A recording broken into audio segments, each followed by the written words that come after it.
Hello student, मैं आपका दोस्त। तो मैं एस के सूर्या क्लासेज में बिहार बोर्ड के छात्रों के लिए मैं फिजिक्स का ऑब्जेक्टिव क्वेश्चन लेके आया हूँ। इसके बाद मैं सीबीएसई बोर्ड के लिए बनाऊंगा सभी साइंस विषयों का। तो मैं विद्यार्थियों के लिए दो शब्द कहना चाहूँगा कि जो लोग नदी के भंवर को हंसते खेलते पार कर लेते हैं, उसके लिए कठिनाइयों से लड़ना आसान हो जाता है। है है समय नदी की धार की, जिसमें सब बह जाया करते हैं। है समय बड़ा तूफान, प्रबल पर्वत भी झुक जाया करते हैं। अक्सर दुनिया के लोग समय में चक्कर खाया करते हैं, लेकिन कुछ ऐसे होते हैं जो इतिहास बनाया करते हैं। सच है, वे लोग इतिहास के पन्नों पर अपना नाम स्वर्ण अक्षरों में अंकित करवा लेते हैं, जो हर प्राप्त अवसर का उपयोग करते हैं और अपनी योग्यताओं का कुशल संपादन करते हुए वे साधनों के मोहताज न होकर अपनी साधना को सतत बढ़ाते रहते हैं। अपनी प्रतिभा से कुछ ऐसा गुजरते हैं कि लोग दांत तले उंगली दबाते रह जाते हैं। Leonardo da Vinci, Rabindranath Tagore, Swami Ram Krishna Paramhansa, Swami Vivekananda, ये सब कोई बीते युग के लोग नहीं हैं।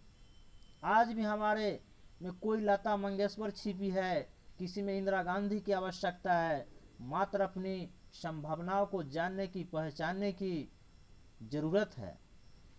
तो हम चलते हैं चैप्टर की तरफ, जिस चैप्टर का नाम है प्रकाश, परावर्तन एवं अपवर्तन। इसमें हम 42 ऑब्जेक्टिव क्वेश्चन लेके आए हैं। यह फिजिक्स का पार्ट 2 वीडियो है। और वीडियो शुरू करने से पहले मैं कहना चाहूँगा कि हमारे इस YouTube चैनल पर नए या पुराने हैं तो लाइक ज़रूर करें और सब्सक्राइब भी करें।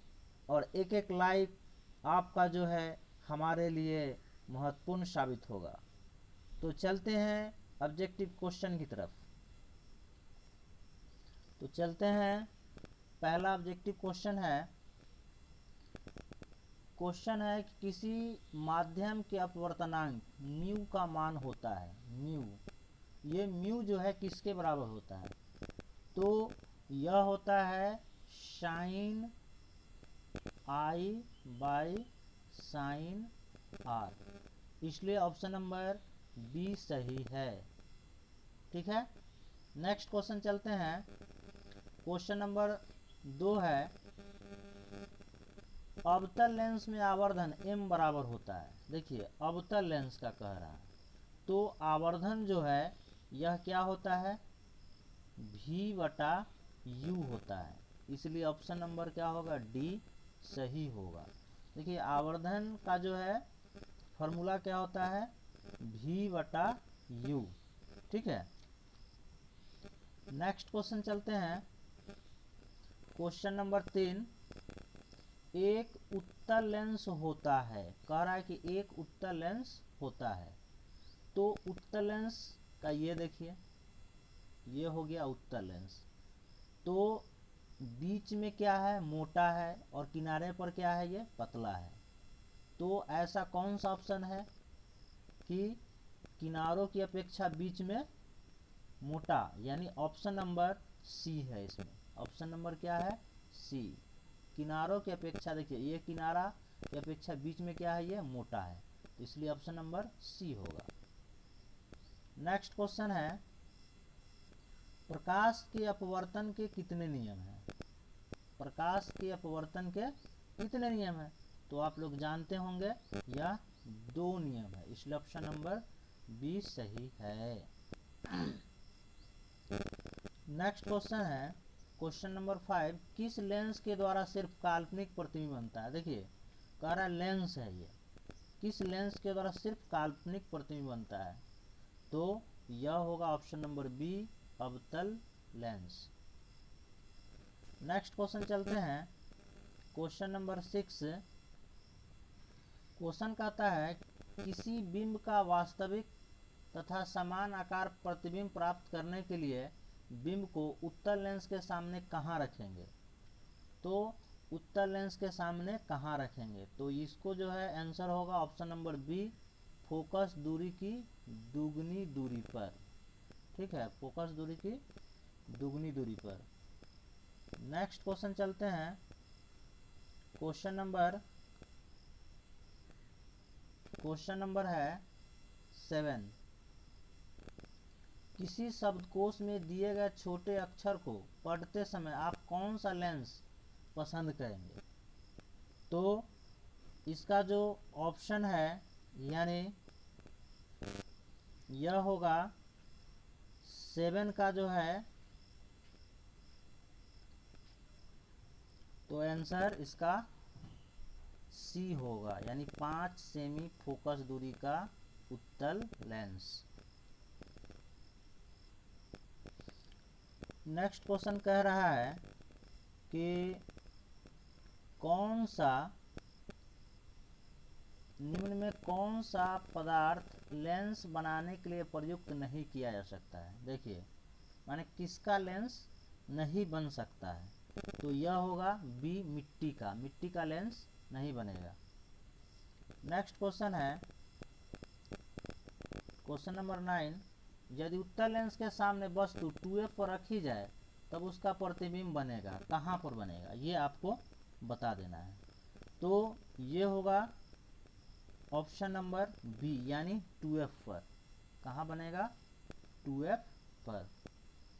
नेक्स्ट क्वेश्चन है क्वेश्चन नंबर 10। क्वेश्चन कह रहा है कि सरल सूक्ष्मदर्शी में किसका उपयोग होता है। तो सरल सूक्ष्मदर्शी में जो है सिंपल माइक्रोस्कोप में उत्तल लेंस का होता है, इसलिए ऑप्शन नंबर ए सही है। नेक्स्ट क्वेश्चन है क्वेश्चन नंबर 11। किस लेंस द्वारा केवल काल्पनिक आभासी प्रतिबिंब बनता है। देखिए, कहता है सिर्फ काल्पनिक मतलब आभासी प्रतिबिंब बनता है, तो इससे पहले बताए थे अवतल लेंस द्वारा, इसलिए ऑप्शन नंबर ए सही है।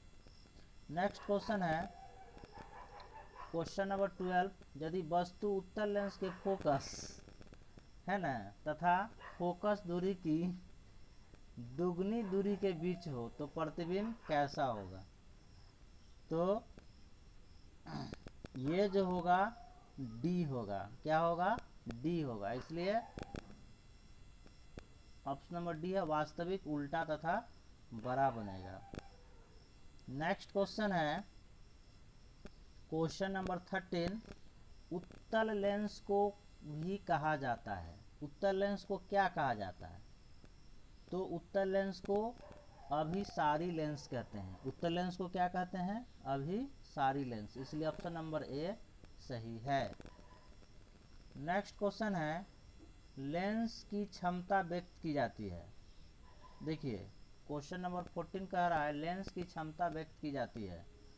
तो लेंस की क्षमता जो है, जिसको हम लोग P से सूचित करते हैं, P बराबर क्या होता है, 1/f, यानी फोकस दूरी के व्युत्क्रम द्वारा, इसलिए ऑप्शन नंबर डी सही है। नेक्स्ट क्वेश्चन है क्वेश्चन नंबर 15। उत्तल लेंस द्वारा आवर्धित काल्पनिक प्रतिबिंब तब बनता है जब वस्तु रहती है। देखिए, जब वस्तु रहती है तो फोकस और लेंस के बीच होगा, तभी प्रतिबिंब जो है आवर्धित काल्पनिक बनेगा, इसलिए ऑप्शन नंबर सी सही है। नेक्स्ट क्वेश्चन है क्वेश्चन कह रहा है कि सघन माध्यम से विरल माध्यम में गमन करने पर आपतन कोण I=0 और अपवर्तन कोण में क्या संबंध होता है। देखिए, सघन माध्यम से कहाँ जा रहा है, विरल माध्यम में, ठीक है। तो जैसे मान लिया जाए कि ये जो है विरल माध्यम है ये, और ये क्या है, सघन माध्यम है। तो सघन माध्यम से विरल माध्यम में जा रहा है, नीचे से ऊपर जा रहा है, ठीक है। तो इसमें क्या होगा, R जो है वह I से बड़ा होगा, ठीक है, इसलिए ऑप्शन नंबर सी सही है। नेक्स्ट क्वेश्चन कह रहा है कि प्रकाश की चाल सबसे अधिक होती है। देखिए, प्रकाश की चाल सबसे अधिक किस चीज में होती है? तो हम जानते हैं वैक्यूम यानी शून्य निर्वात में होता है। और कितना होता है? 3 इंटू 10⁸ मीटर पर सेकेंड। नेक्स्ट चलते हैं, क्वेश्चन नंबर 18 कह रहा है कि लाल और नीले वर्ण की किरणों के कांच की सतह पर वायु में आपतन कोण समान है तथा कांच में अपवर्तन कोण क्रमशः R1 और R2 है, तो कौन सही है? तो ये जो होगा यह सी सही होगा। R1 जो है लेस देन R2, यहाँ जो होगा R1 less than R2। Next question चलते हैं, स्नेल का नियम है। क्वेश्चन नंबर 19 कह रहा है स्नेल के नियमानुसार, तो आप बताए थे कि म्यू बराबर क्या होता है? Sine I by sine R. ठीक है, तो ऑप्शन नंबर ए सही है। नेक्स्ट क्वेश्चन चलते हैं, क्वेश्चन नंबर 20 आभासी प्रतिबिंब का निर्माण होता है। आभासी प्रतिबिंब का निर्माण होता है, तो यह जो होगा ऑप्शन नंबर सी होगा। दोनों लेंसों में आभासी प्रतिबिंब बनता है। ठीक है, नेक्स्ट क्वेश्चन चलते हैं, लेंस की क्षमता P बराबर होता है, ये बताना है आपको। तो P बराबर क्या बताए थे? P बराबर 1/f, याद रखिएगा। इसलिए ऑप्शन नंबर डी सही है। नेक्स्ट क्वेश्चन चलते हैं, लेंस की क्षमता का ऐसे मात्रक होता है। तो लेंस की क्षमता का ऐसे मात्रक डायोप्टर होता है, इसलिए ऑप्शन नंबर डी सही है। नेक्स्ट क्वेश्चन चलते हैं, क्वेश्चन नंबर 23 पानी के भीतर तैरते हुए मनुष्य को किनारे पर स्थित मीनार की ऊंचाई कैसी लगेगी? देखिए, पानी के भीतर आप तैर रहे हैं, वहां पर कोई टावर खड़ा है, तो आपको कैसा दिखाई देगा? तो ऊंचाई जो है वह ज़्यादा दिखाई देगी। क्या दिखाई देगी? ज़्यादा दिखाई देगी। नेक्स्ट क्वेश्चन है, क्वेश्चन नंबर 24 कह रहा है शीशे के स्लैब से जब प्रकाश का अपवर्तन होता है तो विचलन पैदा होता है। तो ये आपको बताना है। तो इसका ऑप्शन नंबर डी होगा, विचलन नहीं होता है पर पार्श्व विस्थापन होता है, इसलिए ऑप्शन नंबर डी सही है। नेक्स्ट क्वेश्चन है, वह कौन सा लेंस है? तो अपसारी लेंस भी कहलाता है, माने किस लेंस को अपसारी लेंस कहते हैं? तो इसका ऑप्शन नंबर ए सही है, अवतल लेंस। अवतल लेंस को अपसारी लेंस और उत्तल लेंस को अभिसारी लेंस कहते हैं। अवतल को अपसारी और उत्तल लेंस को अभिसारी। नेक्स्ट क्वेश्चन चलते हैं, कहता है निम्नलिखित में कौन सी वस्तु वास्तविक प्रतिबिंब बना सकता है? वास्तविक प्रतिबिंब हमको प्राप्त करना है, रियल इमेज। तो रियल इमेज के लिए जो है उत्तल लेंस होगा, यानी ऑप्शन नंबर सी सही है। नेक्स्ट क्वेश्चन है 27 प्रकाश की एक किरण जब विरल माध्यम से सघन माध्यम में जाती है तो वह क्या होती है? देखिए, विरल माध्यम से सघन माध्यम में जाती है तो वह क्या होती है? तो यह अविलंब की ओर मुड़ जाती है। किधर मुड़ती है? अविलंब की ओर मुड़ जाती है, इसलिए ऑप्शन नंबर डी सही है। नेक्स्ट क्वेश्चन है, जब प्रकाश की एक किरण एक माध्यम से दूसरे माध्यम में जाती है तो अपने पूर्व पथ से विचलित हो जाती है, इसे क्या कहते हैं? देखिए, तो इसको हम लोग कहते हैं प्रकाश का अपवर्तन, इसलिए ऑप्शन नंबर बी सही है। नेक्स्ट क्वेश्चन है क्वेश्चन नंबर 29। क्वेश्चन कह रहा है कि उत्तल लेंस में जब वस्तु फोकस और लेंस के बीच रखी जाती है तब प्रतिबिंब बनता है। तो फोकस और लेंस के बीच रखना है, तो यह जो होगा आपका ऑप्शन नंबर ए सही होगा, काल्पनिक और सीधा, काल्पनिक और सीधा। नेक्स्ट क्वेश्चन है क्वेश्चन नंबर 30, लेंस का प्रत्येक छोटा भाग किस तरह काम करता है। तो देखिए लेंस का जितना भी छोटा भाग है वह प्रिज्म की तरह कार्य करता है, इसलिए ऑप्शन नंबर सी सही है। नेक्स्ट क्वेश्चन है क्वेश्चन नंबर 31, कहता है उत्तल लेंस के सामने एक बिंब को लेंस के फोकस और प्रकाशीय केंद्र के बीच रखा जाता है तो प्रतिबिंब बनता है। तो यह जो प्रतिबिंब बनेगा काल्पनिक और आवर्धित बनेगा, इसलिए ऑप्शन नंबर ए सही है। नेक्स्ट क्वेश्चन है 32,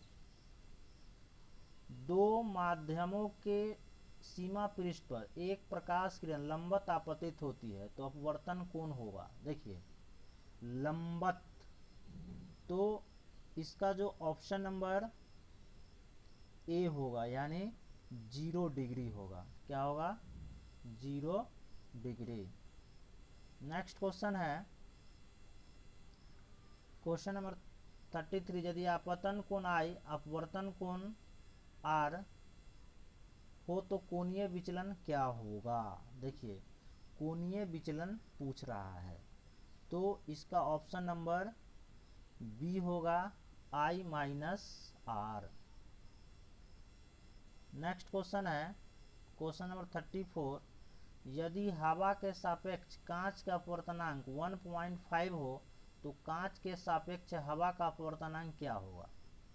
देखिए कांच के सापेक्ष पूछ रहा है, तो इसका क्या होगा, यानी ऑप्शन नंबर बी सही होगा इसका 1.5 और प्लस 1, यानी इसका जो जोड़ेंगे तो हमें प्राप्त हो जाएगा 2.5।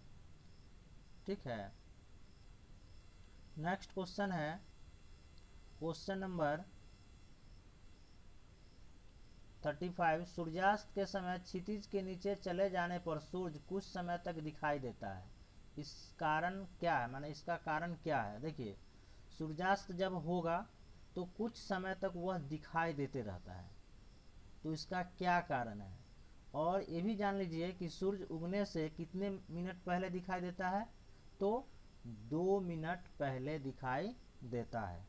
तो इसका ऑप्शन नंबर ए सही है, अपवर्तन के कारण। क्या होगा? अपवर्तन के कारण। नेक्स्ट क्वेश्चन है क्वेश्चन नंबर 36, 2D 2 डायोप्टर क्षमता वाले लेंस का फोकसांतर क्या होगा। देखिए कह रहा है कि तो P का मान दिया है कितना 2D, तो F बराबर क्या होता है 1/P। ठीक है, और गुने क्या हो जाएगा 100, तो 100/2 कितना हो जाएगा 50, यानी 50 सेमी होगा, इसलिए ऑप्शन नंबर डी सही होगा। नेक्स्ट क्वेश्चन है क्वेश्चन नंबर 37, 1 मीटर फोकस दूरी वाले उत्तल लेंस की क्षमता क्या होगा, ये आपको बताना है। तो देखिए F का मान कितना दिया है 1 मीटर, ठीक है, और पूछ क्या रहा है क्षमता यानी P, तो P बराबर क्या होता है 1/F है ना, और यह मीटर में है। ठीक है, तो इसका ऑप्शन नंबर जो होगा निकालिए इसको 1/1 यानी 1D डायोप्टर, ऑप्शन नंबर क्या होगा बी सही होगा। नेक्स्ट क्वेश्चन है 38, 20 सेमी फोकस दूरी वाले लेंस की क्षमता क्या होगा। देखिए F बराबर 20 सेमी, तो P बराबर क्या होता है 1/F इंटू 100, ठीक है, यानी 100/20 भाग दीजिए कितना आएगा 5 डायोप्टर, तो प्लस में आया है इसलिए 5 डायोप्टर कौन सा है, तो 38 का ए सही है। नेक्स्ट क्वेश्चन है क्वेश्चन नंबर 39। क्वेश्चन कहता है एक उत्तल लेंस से 30 सेमी की दूरी पर एक वस्तु रखी गई है और उतनी ही दूरी पर वास्तविक प्रतिबिंब प्राप्त होता है, तो लेंस की फोकस दूरी क्या है। तो इसको जब आप सॉल्व कीजिएगा तो 20 सेमी आएगा, इसलिए ऑप्शन नंबर 20 सेमी नहीं, यानी इसका आएगा 15 सेंटीमीटर, इसलिए ऑप्शन नंबर बी सही है। नेक्स्ट क्वेश्चन है एक उत्तल लेंस की फोकस दूरी 20 सेमी है तो लेंस की क्षमता क्या होगी। देखिए उत्तल लेंस का है तो 100 में कितना से डिवाइड कर देंगे, 20 से, कितना आ रहा है +5 डायोप्टर, ठीक है। तो इसका आंसर क्या होगा, सी होगा, यानी 5 डायोप्टर।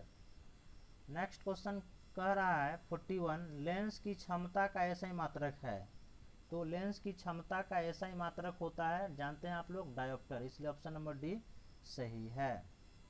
और आज का लास्ट क्वेश्चन है 42, कहता है कि मरीचिका के निर्माण का मूल कारण क्या है। देखिए आप रोड पर चलते होंगे तो देखते होइएगा कि रोड पर पानी है कि नहीं। जब बहुत सारा धूप होगा और जब हम रोड पर चलते हैं उस गर्मी के मौसम में, तो रोड पर लगेगा कि पानी ही पानी है, बारिश हुआ है क्या, लेकिन वह पानी वहाँ नहीं रहता है।